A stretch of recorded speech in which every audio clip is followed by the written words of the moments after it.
Pastor Luis ha estado predicando las últimas 2 semanas acerca del ADN de la iglesia. Estuvo hablando de vivir, que es parte de la visión de la iglesia, vivir, servir.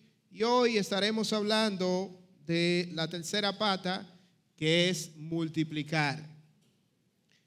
Yo quiero que estemos orando antes de iniciar con la lectura del pasaje, que como saben está basado en Hechos 2. Vamos a estar enfocándonos en esta mañana en los versículos 46 y 47, pero estaremos leyendo a partir del 43 para que sigamos viendo el contexto en el que la iglesia primitiva está iniciando y cómo viven y cómo se multiplican. Pero yo quiero que oremos antes de leer la palabra del Señor. Padre, te damos gracias. Gracias porque tú nos permites estar aquí, venir y traer nuestros corazones, exponernos a tu palabra. Gracias por el privilegio que tú nos das de escuchar tu palabra, de aprender de ella. Que sea tú hablando a través de mí, no mis palabras, sino tus palabras. Mira nuestros corazones, que sean abiertos para entender tu palabra, para ponerla en práctica y ver las verdades que ella nos enseña y ser transformados por ella, no por pensamiento de hombre, sino por tu palabra. Gracias te damos por todo lo que tú nos has permitido y te rogamos que tú, Padre, permita que tu palabra crezca en nosotros y también crezca tu palabra y sea predicada a otros. En tu nombre oramos, Jesús. Amén. Antes de leer el pasaje, yo quiero que usted medite en las siguientes preguntas. ¿Cuál es la misión de la iglesia? Y cuando digo la misión de la iglesia, me estoy refiriendo a la misión de la iglesia universal, la iglesia global, la iglesia de Cristo. Nosotros estamos en la iglesia local, la iglesia bautista central de Santo Domingo, pero según la Biblia, ¿cuál es la misión de la iglesia? También quiero hacerle otra pregunta. ¿Qué significa ser una iglesia misional? ¿Qué significa ser una iglesia misional? Y la última pregunta es, ¿cuáles son las características de una iglesia que impacta su entorno? Esas 3 preguntas las vamos a estar viendo a través del pasaje que estaremos leyendo en Hechos 2, de cómo la iglesia primitiva era una iglesia que cumplía la misión de Cristo de multiplicarse. Era una iglesia misional porque llevaba el evangelio en su vida cotidiana y también era una iglesia que impactaba su entorno con el evangelio. Yo quiero que vaya conmigo el pasaje de Hechos 2, versículos 43 al 47. Leemos la palabra del Señor. Y sobrevino temor a toda persona y muchas maravillas y señales eran hechas por los apóstoles. Todos los que habían creído estaban juntos y tenían en común todas las cosas. Y vendían sus propiedades y sus bienes y los repartían a todos según la necesidad de cada uno. Y perseverando unánimes cada día en el templo y partiendo el pan en las casas, comían juntos con alegría y sencillez de corazón, alabando a Dios y teniendo favor con todo el pueblo, y el Señor añadía cada día a la iglesia los que habían de ser salvos. Señor Jesús, luego de resucitar y antes de ascender al cielo, dejó el mandato de lo que conocemos como la Gran Comisión: id y hacer discípulos, predicando el evangelio, bautizando. Vemos en Hechos 1 donde encontramos que el Señor le dice a los discípulos que recibirían poder. Hechos 1:8 dice: pero recibiréis poder cuando haya venido sobre vosotros el Espíritu Santo, y me seréis testigos en Jerusalén, en toda Judea, en Samaria y hasta lo último de la tierra.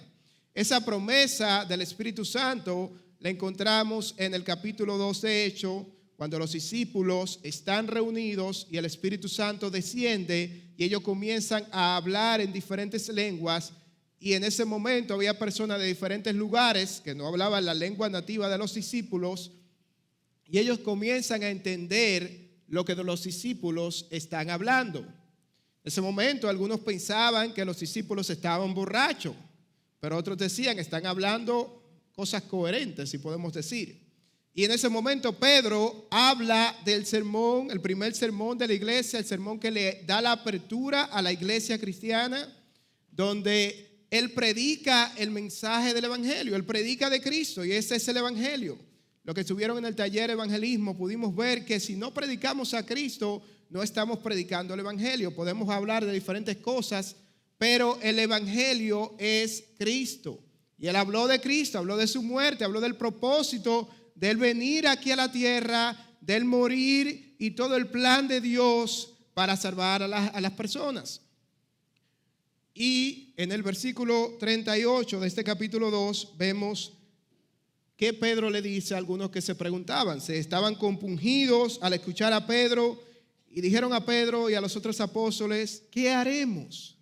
Y Pedro le dice, arrepiéntanse y bautícense. Debe de haber un arrepentimiento y también el mandato del bautismo, que el pastor estuvo hablando en el primer día acerca de eso. Decía Mark Devers, el presidente del Ministerio 9 Marcas, que el mandato del bautismo es el más sencillo. Es uno de los primeros pasos y es el más sencillo porque solamente involucra sumergirse en el agua. Luego de eso vemos a la iglesia primitiva, cómo crece, se convirtieron 3,000 personas en ese momento, la palabra del Señor crecía y en todo el libro de los Hechos, que comprende alrededor de 30 años de la iglesia, podemos ver a la iglesia multiplicarse, la iglesia crecer. En ocasiones se nos dice que la palabra del Señor crecía cuando aumentaba el número de los creyentes y cómo el Señor en la obra obraba, se manifestaba a través de la iglesia primitiva. Algunos llaman este libro Hechos de los Apóstoles, pero el nombre que deberíamos decirle Hechos del Espíritu Santo a través de los apóstoles, porque es el Espíritu Santo que obra a través de los apóstoles y a través de la iglesia primitiva en sentido general, hablando del evangelio y atrayendo a aquellos que habían de ser salvos. Cuando entramos a los versículos 43 en adelante, que ya lo vimos solamente de forma de repaso, vemos la iglesia creciendo, vemos que hay generosidad en la iglesia, cómo se servían el uno al otro. Recuerden que esos 3,000 que se convirtieron, muchos venían de otro lugar, pero en ese momento solamente estaba la iglesia en Jerusalén. Tal vez algunos se tuvieron que quedar en ese momento, no tenían recursos, y la iglesia, aquellos que tenían dinero, que tenían propiedades, ayudaban a aquellos que tenían necesidades.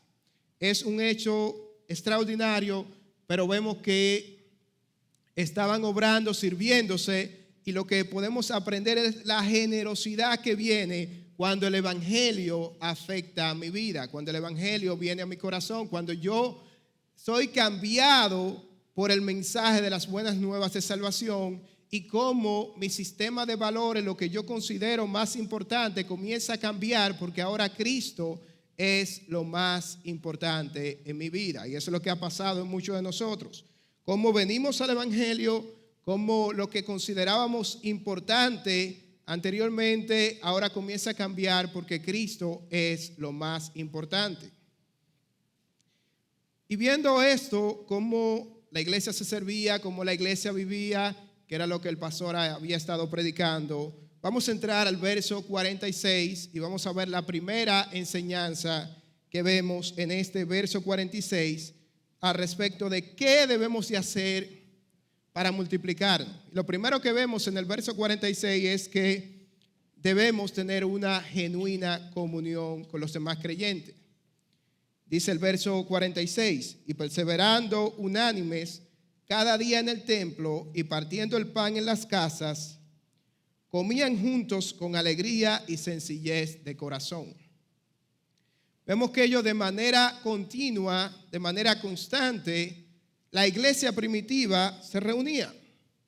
iba al templo. En ese momento no existía la iglesia per se, o no había un edificio para la iglesia, pero se usaba el templo y ellos ahí se reunían, pero su comunión, como el pastor había explicado, viene de la palabra koinonía, que significa compañerismo, pero también compartir una vida. Su comunión no estaba limitada solamente al templo. De manera, mis hermanos, que podemos ver que nuestra comunión no debe ser limitada solamente al domingo aquí en la iglesia, sino que se reunían en las casas. Ellos se reunían en diferentes hogares, 3,000 personas que se habían añadido, tenían que repartirse en diferentes hogares, pero iban predicando el evangelio por las casas, y era lo que vemos en el libro de los Hechos. Ellos tenían una comunión constante, se reunían, comían juntos, aprovechaban para compartir entre ellos, para predicarse el evangelio entre ellos, para predicar el evangelio a otros, para conocerse, para experimentar esa relación de que compartían una vida ahora que estaban en Cristo, lo mismo que estamos llamados a hacer nosotros, a compartir una vida con los demás creyentes, a estar relacionado constantemente.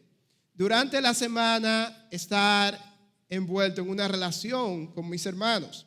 Y una de las cosas que vemos que ellos hacían, iban a los hogares, algo similar a lo que hacemos nosotros en las células. Tenemos la célula, nos reunimos, vamos a los hogares, compartimos con nuestros hermanos durante la semana, predicamos el evangelio a otros que también van a la célula, invitamos a nuestros amigos para que vayan y participen de la enseñanza del evangelio.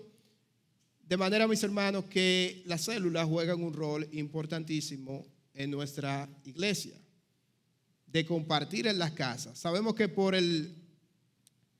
la diferente dinámica en la vida hoy día, donde se nos hace difícil, y más el contexto de nuestra iglesia, que tiene una población dispersa, se nos hace difícil compartir con todos. Pero la célula nos brinda esa oportunidad de reunirnos, de celebrar la muerte de Cristo, de recordar el mensaje del evangelio, de aplicar, sirviendo a los demás, el evangelio y de compartir el evangelio con otros. Así que aprovechemos esa herramienta que el Señor nos ha dado de la célula. Esos hermanos compartían el pan en la casa y lo hacían con alegría y sencillez de corazón. Había un gozo en ellos al compartir con sus hermanos. Es lo mismo que debe de haber en nosotros. Debe ser un regocijo tu compartir con tu hermano. Debe ser una alegría, un motivo de estar juntos siempre, de un deseo de estar juntos siempre, el compartir con los demás creyentes, porque aquel que ha nacido de nuevo debe desear estar con el que ha nacido de nuevo también. Y el pastor hablaba la primera semana que debemos tener amigos inconversos, debemos tener amigos inconversos, pero nuestras relaciones más profundas deben ser con las personas que creen, con los creyentes. Compartimos vida juntos, criamos hijos juntos, compartimos las mismas luchas, compartimos el regocijo de ser salvo y debemos de predicarnos el uno al otro, edificarnos el uno al otro. Y vemos en la Biblia constantemente cómo habla de los unos a los otros, exhortándonos, amándonos, cuidándonos, perdonándonos. Debe de hacer un regocijo el yo estar junto a mis hermanos. No se debe limitar eso simplemente al domingo aquí en el servicio, en que es bueno venir, celebramos. Y una de las cosas que hacemos también es tener coinonía con nuestros hermanos, pero ese regocijo debe de también experimentarse durante la semana, donde yo busco al otro, donde yo llamo al otro, donde yo me preocupo por los otros, donde yo sé las necesidades que tiene el hermano, donde yo veo qué cosas yo puedo hacer, cómo yo puedo orar por ti. Y eso estaba en la iglesia primitiva. Ellos se preocupaban. Recuerden lo que dice Jesús en el libro de Juan 13:35, y sabrán que son mis discípulos, conocerán que son mis discípulos si se aman los unos a los otros. La manera como podemos evidenciar que somos discípulos de Cristo es amándonos los unos a los otros. Una comunión genuina donde yo no tengo que aparentar ser alguien ante mi hermano, que él me conozca como yo soy. Soy un pecador. Muchas veces nos limitamos a presentarnos a otro porque no quiero que sepan mis necesidades. Pero eso demuestra más orgullo que una sinceridad. Porque yo no quiero que sepan que yo soy un pecador. Yo no quiero que sepan que yo estoy necesitado. No quiero que nadie se involucre en mi vida. Pero eso no estaba en la iglesia primitiva. Ellos estaban juntos, había comunión y dice que comían juntos con alegría y sencillez de corazón. No había nada que ocultar. Se reunían. Yo no tengo que aparentar nada. Y la fe cristiana, mis hermanos, es una fe que se comparte en comunidad. Decía Justo L. González, el historiador de la iglesia, que la fe cristiana sí tiene una dimensión personal. Una fe personal donde yo oro, donde yo practico mis disciplinas espirituales de manera individual, pero también es una fe comunitaria. Sigue diciendo, por una fe privada, por muy ortodoxa que sea, no es fe cristiana. Es decir, cuando yo me limito simplemente a tener mi fe, yo tengo mis convicciones, pero yo no comparto con nadie, él dice, pero por más ortodoxa que sea, no es una fe cristiana. La fe cristiana es una comunidad donde reconocemos más a Cristo, crecemos juntos y nos edificamos como iglesia. Esta comunidad es el diseño de Cristo para impactar al mundo. Es a través de que la gente vea nuestra comunión y diga qué diferencia tienen ellos, qué es lo que tienen ellos, qué es lo que pasa en esta iglesia, qué es lo que pasa en esta comunidad que son diferentes a los demás, qué es lo que está sucediendo en la vida de ese vecino, en la vida de esos vecinos, que es diferente y que ellos se pregunten, que nosotros estemos listos, presto, como dice Pedro en 1 de Pedro 3:15, que estemos listos a presentar el motivo de nuestra fe. ¿Por qué creemos? ¿Por qué somos diferentes? No porque somos mejores que otros, sino porque hemos creído en el Salvador, hemos confiado en nuestra vida en Cristo. Ahora Él es nuestro Señor y Él es que dirige nuestras vidas y nos dice cómo debemos de vivir, y hemos experimentado el regocijo que nada en el mundo nos puede dar. Eso es lo que hace el Evangelio en nosotros. De manera, mis hermanos, que podemos ver que una de las cosas que nos ayudan a multiplicarnos es una comunión genuina con los demás. Y yo te quiero preguntar, ¿estás tú teniendo una comunión genuina con tus hermanos? Se puede decir que tú te preocupas por ellos. No estoy diciendo si no te llaman a ti, si no se preocupan por ti, pero tú, ¿qué estás haciendo para desarrollar esa comunión que la Biblia nos dice que debemos tener nosotros? Otra cosa que vemos, versículo 47, es, ellos tenían una comunión genuina, pero también había una adoración verdadera en ellos. Dice que alababan a Dios. Alababan a Dios. Y esa palabra puede significar exaltaban, reconocían al Señor. Ellos habían visto lo que el Señor había hecho en su vida, habían reconocido el gran milagro que había ocurrido en sus corazones y exaltaban el nombre del Señor. Ellos adoraban genuinamente. En varias ocasiones vemos cómo el Señor reprende a los líderes religiosos y dice, este pueblo de labios me honra, mas su corazón está lejos de mí. Pero aquí vemos una iglesia que alababa de corazón, reconocía la gran obra que se había hecho en ellos, su vida era una expresión de alabanza y su alabanza brotaba de un corazón agradecido. Un corazón agradecido por lo que se había hecho en sus vidas. Un corazón agradecido porque Dios los había salvado. Cuando somos conscientes de eso, de lo que Dios ha hecho, venimos una vida de adoración. Y esa adoración, esa alabanza no se limitaba a cantos, donde cantamos aquí los domingos, en algunas ocasiones en la célula cantamos. No se limita a eso tampoco.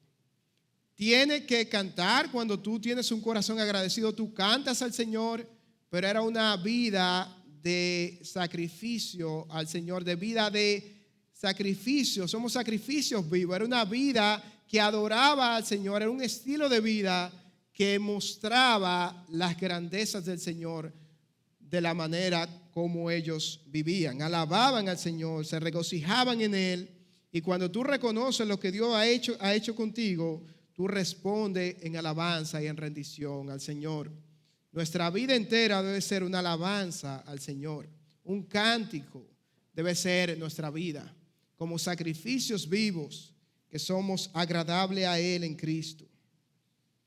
Debemos imitar al salmista cuando dice en el Salmo 34, versículo 1 al 3, bendeciré a Jehová en todo tiempo, su alabanza estará de continuo en mi boca. En Jehová se gloriará mi alma, lo oirán los mansos y se alegrarán. Engrandeced a Jehová conmigo y exaltemos a una su nombre. Debe estar esto siempre en nuestro corazón, el deseo de alabar al Señor. Cuando recordamos en qué condición estábamos perdidos y ahora tenemos a ese gran Salvador que nos ha redimido, nos ha traído de vuelta al Padre, debe de haber una alabanza en nosotros, un regocijo. Pero ¿qué tendemos a hacer nosotros? Yo creo que nos quejamos más de lo que alabamos. Comenzamos a pensar en qué cosas yo no tengo, en qué cosas yo creo que necesito, porque muchas veces son necesidades que convertimos nosotros en necesidades, son deseos que convertimos en necesidades, pero tenemos lo mejor, que tenemos a Cristo. Cuando los demás ven nuestra vida de alabanza, regocijando al Señor, aún en los momentos más difíciles de la vida, se van a preguntar, ¿qué pasa? ¿Qué pasa en la vida de Vidalia? ¿Qué pasa en la vida de Leonte? ¿Qué pasa en la vida de Joel? ¿Qué pasa en la vida de esa iglesia? Que se regocija en el Señor. Se regocija por lo que está haciendo el Señor en su vida. Y Hebreos, el autor de Hebreos también nos dice en Hebreos 13:15, así que ofrezcamos siempre a Dios por medio de Él sacrificio de alabanza, es decir, fruto de labios que confiesan su nombre. Cuando en algunas ocasiones ofrecemos al Señor sacrificio de alabanza, en las ocasiones donde estamos bien, en las ocasiones donde no hay problemas, no, siempre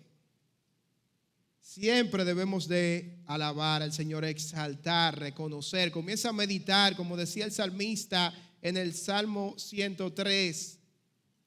Bendice alma mía Jehová y no olvides ninguno de sus beneficios. Comienza a ver todos los beneficios que tienen. Y lee el libro, la carta a los Efesios capítulo 1, todas las bendiciones que tenemos en Cristo. Eso debe de provocar un regocijo en mi vida donde yo ya sé las bendiciones que Dios me ha dado. Lo más valioso, la salvación, la gran obra que tenemos, que Él ha hecho en nosotros. Y yo te quiero preguntar, ¿se evidencia más en ti la queja o la alabanza? ¿Qué está diciendo tu vida? ¿Estás en alabanza o estás en quejabanza? ¿Qué está diciendo tu vida? ¿Qué cántico está sonando en tu vida? Porque una vida de alabanza muestra lo que Dios ha hecho. Muestra lo que el Señor ha hecho en su corazón. Se hace evidente a los demás el regocijo que hay de haber conocido a Cristo. Y eso era lo que hacía la iglesia primitiva. Alababa a Dios y teniendo favor con todo el pueblo. El Señor ponía el favor con todo el pueblo. Pero lo que vamos a ver ahora, hablando de multiplicación, era que también la iglesia descansaba en el Señor y debemos de descansar en el Señor. Debemos de vivir una comunión genuina por lo que Cristo ha hecho en nosotros. Debemos de tener una adoración verdadera por la obra que se ha efectuado en nuestras vidas, pero debemos descansar en el Señor con respecto al crecimiento de la iglesia. Pero vamos a ver que ese descanso también involucra nuestra responsabilidad. Los resultados de la multiplicación de la iglesia no dependen de mí, dependen del Señor. Ahora, y eso es lo que vemos, hay una responsabilidad de nosotros, y lo vamos a ver en el libro de los Hechos. Pero debemos descansar en que los resultados dependen del Señor. Ellos vivían en comunión sincera y adoración verdadera, y el Señor obraba. Era Dios quien añadía a la iglesia, eso lo vemos. Y el Señor, la última parte de ese versículo 47, y el Señor añadía cada día a la iglesia los que habían de ser salvos. No eran ellos, no era que decía, entra ahí y ya tú estás convertido. No, era el Señor que añadía los que habían de ser salvos. ¿Y qué confianza nos da esto cuando escuchamos en el libro de los Hechos, también en otros textos que vamos a ver más adelante, que era el Señor? Sabemos que la salvación es del Señor. Y es el Señor que convierte el corazón de las personas para que puedan venir, recibir el Evangelio, ver la belleza de Cristo y ser transformados. Es el Señor que transforma el corazón de las personas. Y eso debe de darnos un descanso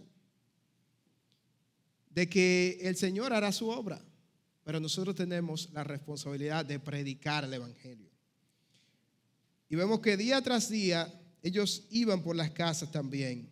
Hechos 5, versículo 13, se nos dice, de los demás, voy a comenzar en el versículo 12, por la mano de los apóstoles se hacían muchas señales y prodigios en el pueblo, y estaban todos unánimes en el pórtico de Salomón.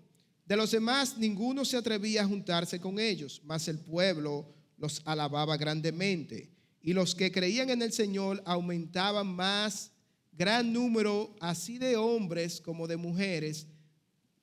Lo voy a dejar aquí. Era el Señor que aumentaba el número de las iglesias. Comenzamos con 3,000. Luego en el segundo sermón de Pedro había 5,000. Y ahora Lucas, quien es el escritor humano del libro de los Hechos, comienza a decir multitudes, o la palabra crece, porque ya el número no se podía comenzar a contar ya. Primero se contaron los 3,000, los 5,000, pero aquí él dice multitudes crecían, se añadían, aumentaba gran número así de hombres como de mujeres. Como la iglesia iba creciendo, el Señor obrando lo que el Señor le dijo, y me serían testigos en Jerusalén. Luego vemos cómo se expande a Judea, cómo llega a Samaria y cómo en la última parte del libro de los Hechos llega hasta los confines de la tierra. Y hoy día nosotros gozamos de eso porque el Evangelio llegó a nosotros. Llegó a nosotros, pero era el Señor que hacía el crecimiento. Debemos nosotros, ¿qué debemos de hacer nosotros con eso? Debemos predicar el Evangelio. Ellos predicaban el Evangelio. Lo vemos cuando Pedro predica el Evangelio en Hechos 2. Después viene en Hechos 3 también, predica el Evangelio, donde se convierte el otro número de 5,000. Vemos también la iglesia predicando el Evangelio. Se arma una persecución contra la iglesia. Salen en el capítulo 8 de Hechos y predican el Evangelio. Y un texto que vimos hace un tiempo en Hechos 8 del etíope, que era de esa región y era considerada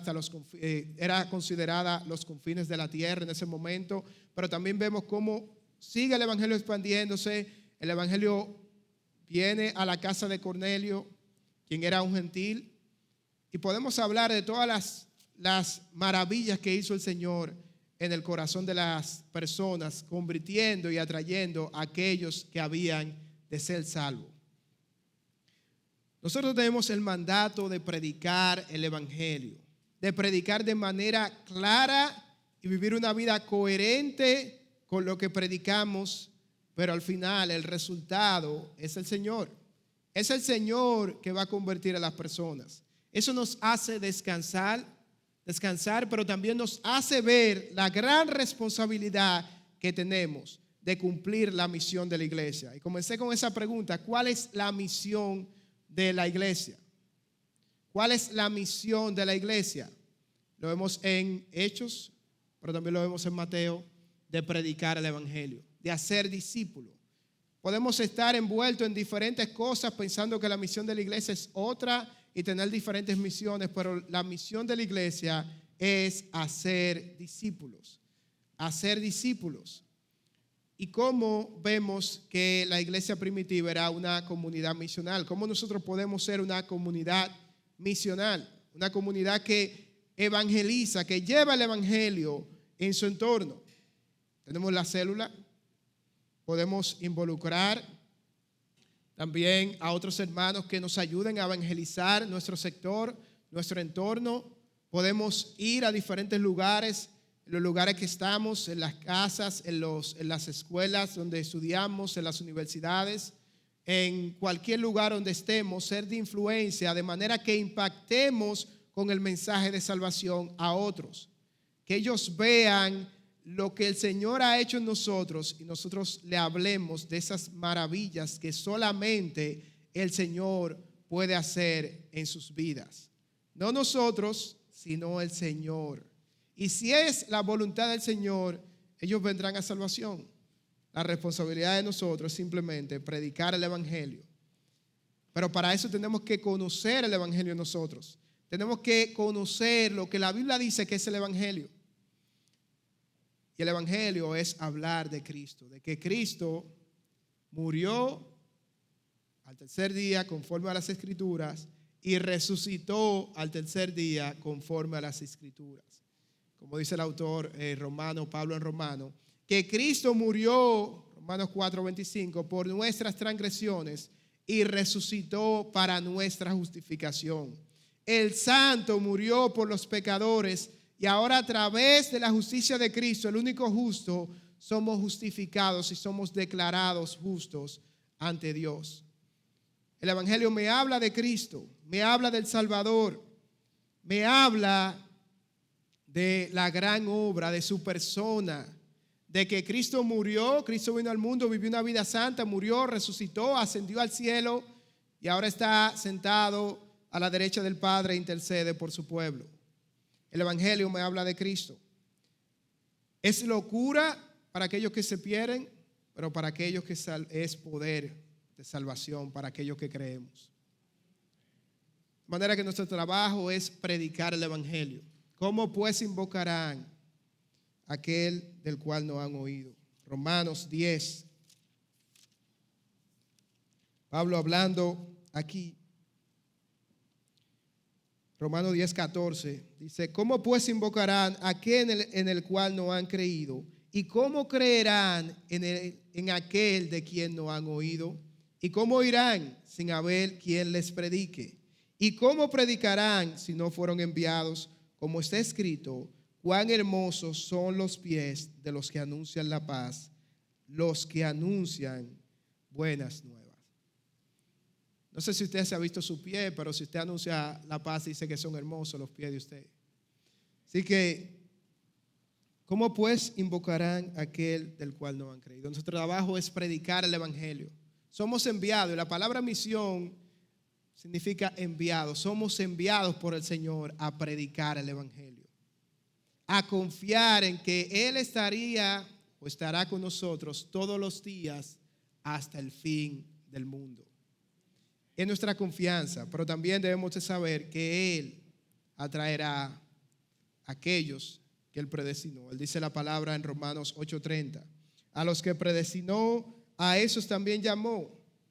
Y a los que llamó, a esos también justificó. Y a los que justificó, a esos también glorificó. A los que predestinó, y esta palabra puede ser a los que marcó. A esos también llamó y a esos también transforma su corazón. De manera que puedan ver la belleza de Cristo y puedan venir a arrepentimiento. El mensaje del evangelio está claro en su palabra. Nosotros tenemos solamente la responsabilidad de ser testigos fieles de su nombre, de ser sal y luz, viviendo una vida que muestre las obras que el Señor ha hecho y glorifiquen al Señor en nuestro entorno, mostrando las maravillas que Dios ha hecho en medio nuestro, y el Señor hará la obra de salvación, de añadir a aquellos que han de ser salvos a su iglesia. ¿Cómo debemos hacer esto? Debemos ser creyentes genuinos que vivan en una comunidad, una comunión genuina, y que viven vidas de servicio para la gloria de Dios y el favor de los hombres. Vivir el Evangelio, servir con el Evangelio y predicar el Evangelio. Y si es del Señor, Él va a multiplicar y hacer que su iglesia crezca.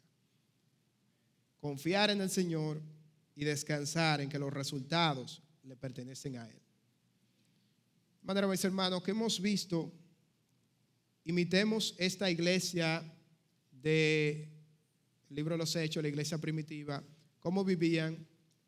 A veces nos distraemos y confiamos demasiado en métodos humanos, en métodos que vemos que pueden ser hasta cierto punto buenos, pero olvidamos la esencia. ¿Cómo debe de lucir la iglesia? Y no era una iglesia perfecta, porque vemos casos, y luego en Hechos 5 conocemos el caso de Ananías y Zafira, pero era una iglesia que glorificaba al Señor. Eso es lo que debemos nosotros imitar. Así debe de lucir la iglesia. Una comunión constante, una adoración verdadera y un descanso en que el Señor hará su obra. Nosotros nos compete predicar el Evangelio. Así que aprovechemos nuestras vidas para predicar, aprovechemos el mes evangelístico, pero no estemos limitados simplemente a ese mes, sino que nuestras vidas sean vidas misionales, nuestra comunidad sea una comunidad misional que cumple con la misión que el Señor nos ha dado de predicar el Evangelio.